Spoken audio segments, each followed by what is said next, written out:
You wake to the sound of a horn echoing through the mist. The air is cold, sharp, and heavy with the scent of iron and damp earth. As you open your eyes, the world around you feels unfamiliar, vast and ancient.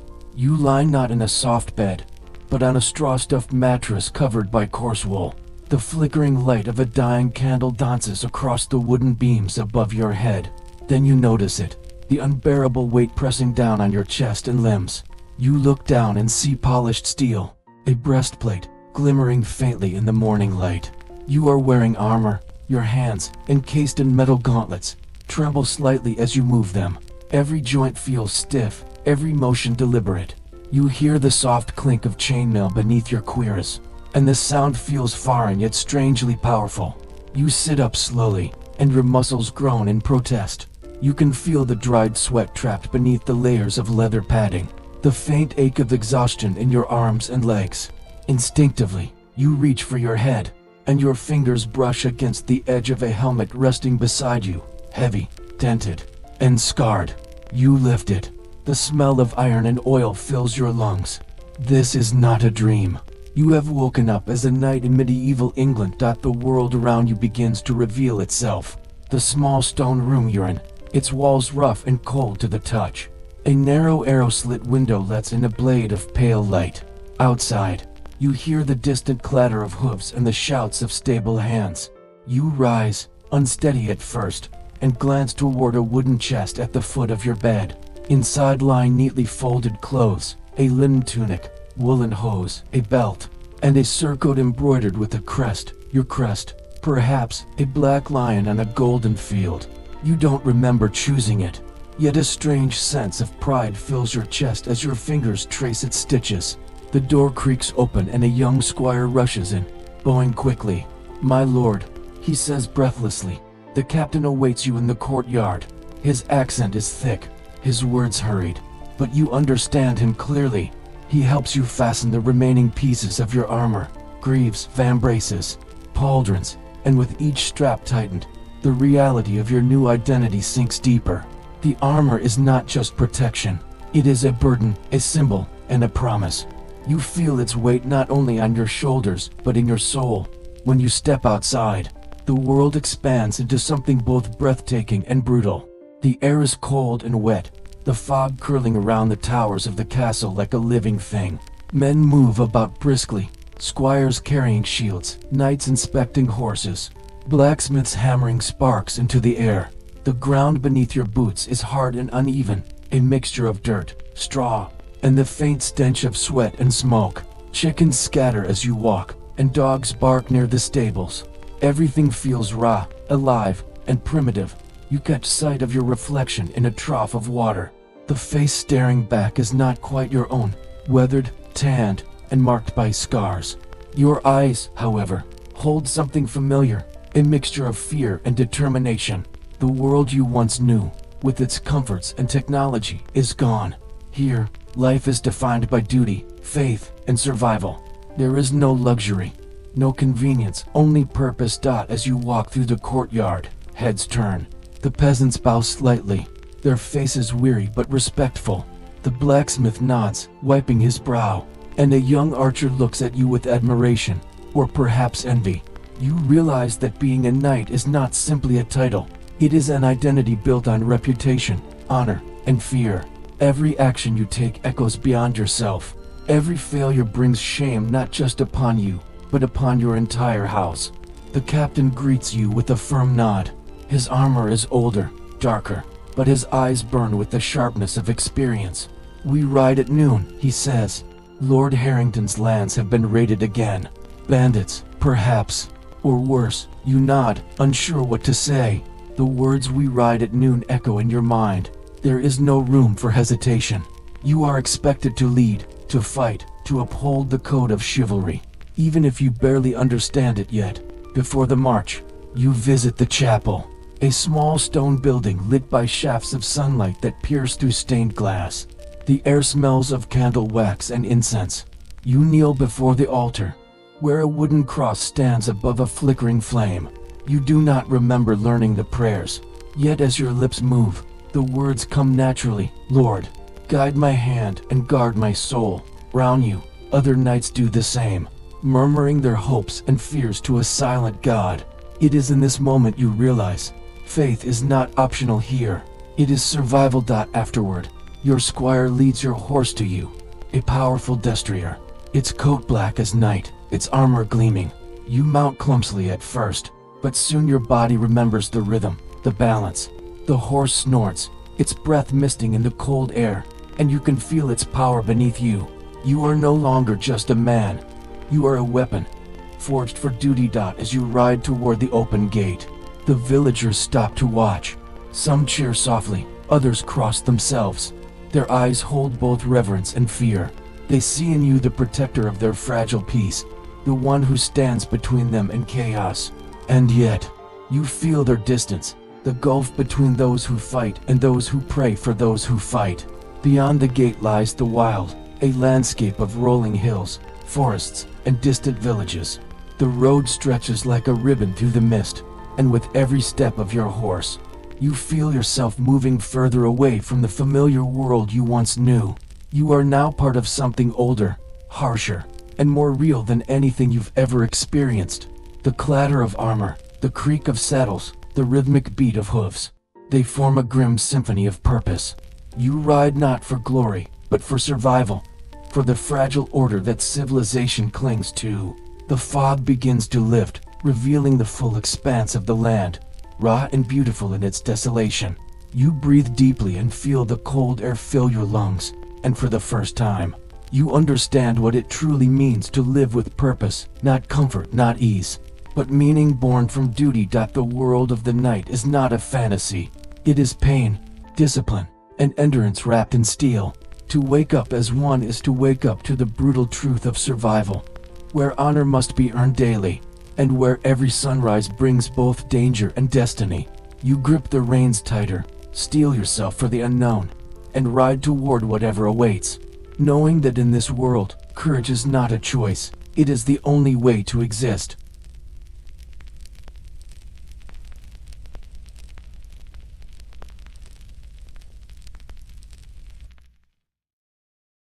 The morning mist has barely lifted when the trumpet sounds. Its echo rolls across the stone courtyard like a wave, summoning every knight, squire, and servant to their duties. You rise, still aching from yesterday's drills. The bruises beneath your chainmail sting with every breath. The air is cold enough to bite, but there's no room for complaint here. You are a knight, and in medieval England, that means more than armor and sword. It means living beneath the crushing weight of duty, honor, and reputation. You step outside your quarters and see the world as it is, not the story told in songs. The mud is thick and clings to every step. Horses neigh impatiently as stable boys struggle with bridles and saddles. Blacksmiths hammer at bent steel, sparks flying into the morning haze.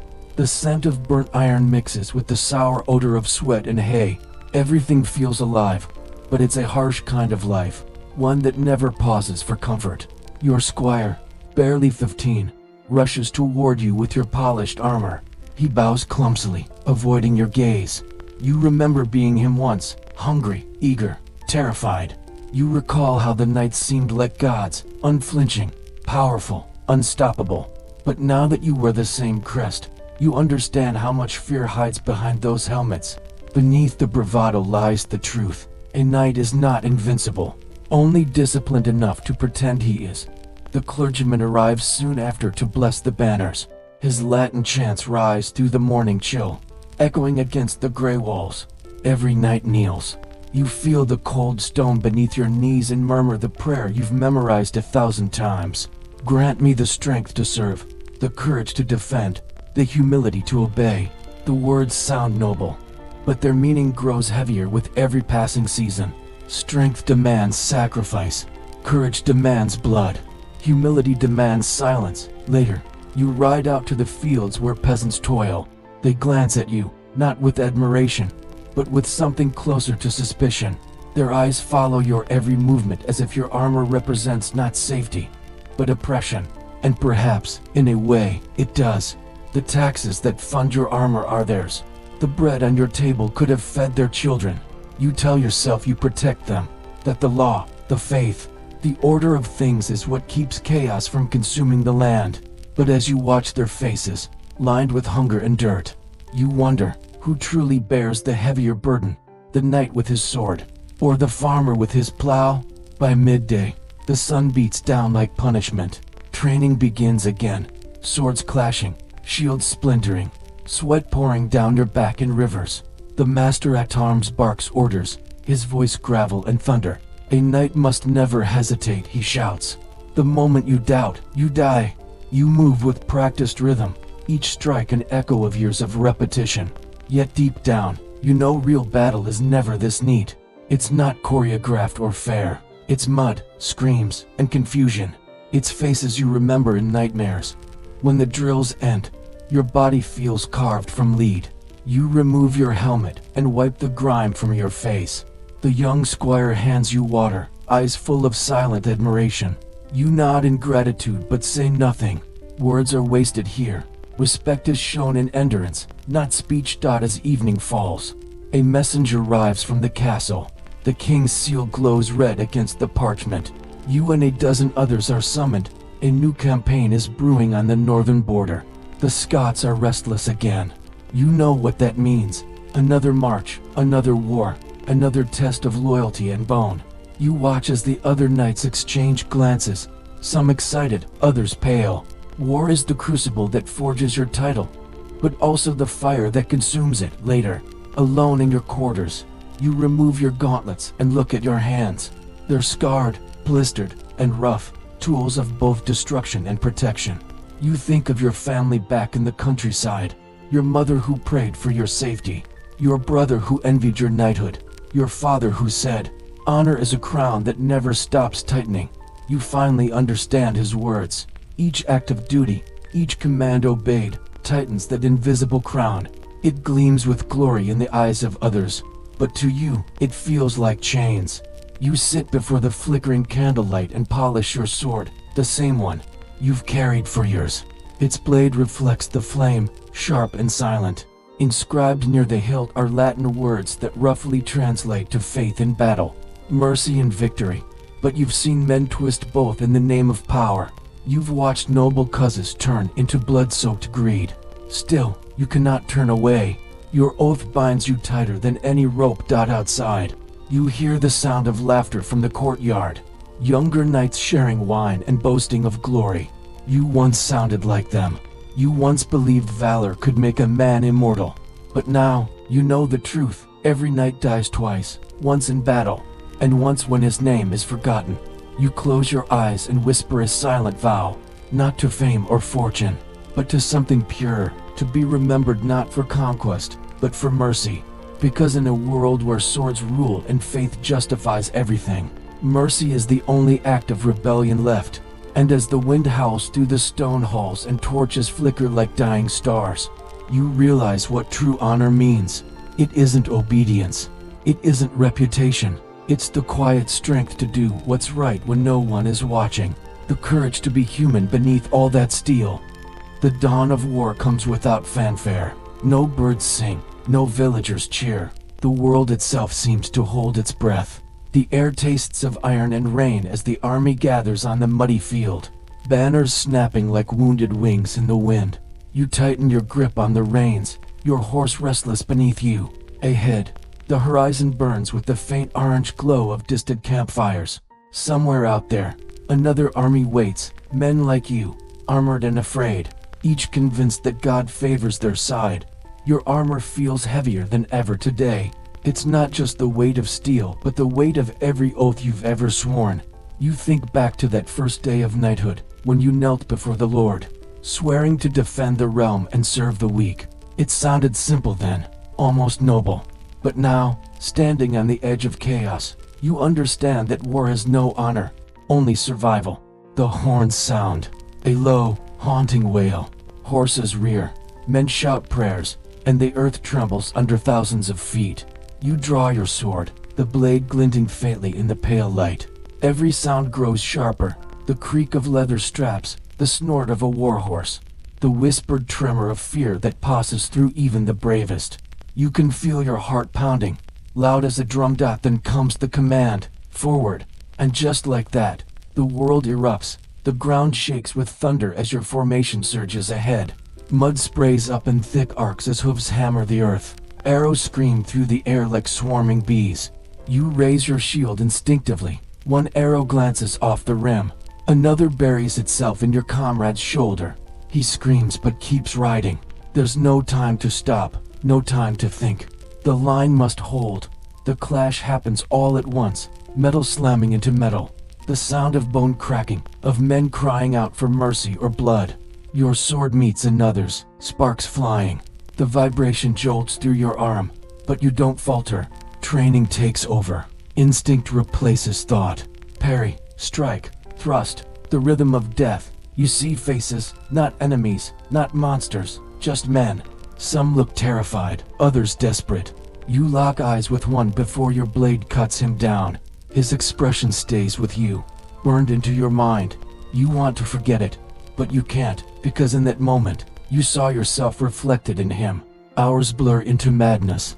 The battlefield becomes a storm of screams and smoke. The stench of blood and sweat fills your lungs.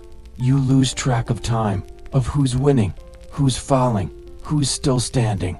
You fight because stopping means dying. You move because stillness is death. Then, silence. Sudden, suffocating silence. You blink, panting, your sword dripping red. Around you lie bodies, knights, soldiers, peasants drafted to die. The field that once stretched green is now a canvas of ruin. The cries of the wounded echo faintly, carried by the wind.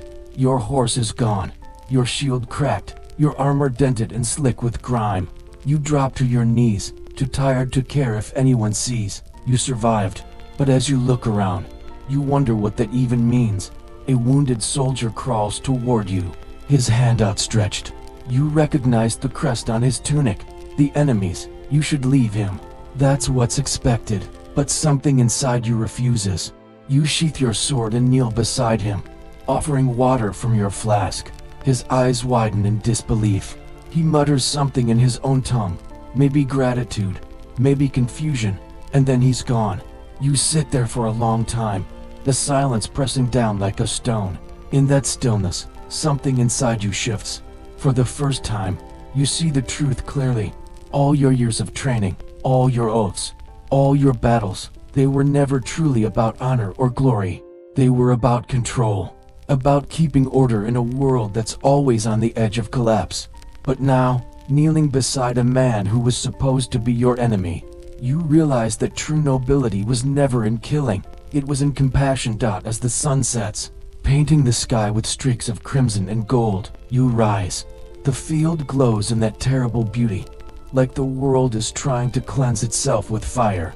You take off your helmet and let the wind touch your face.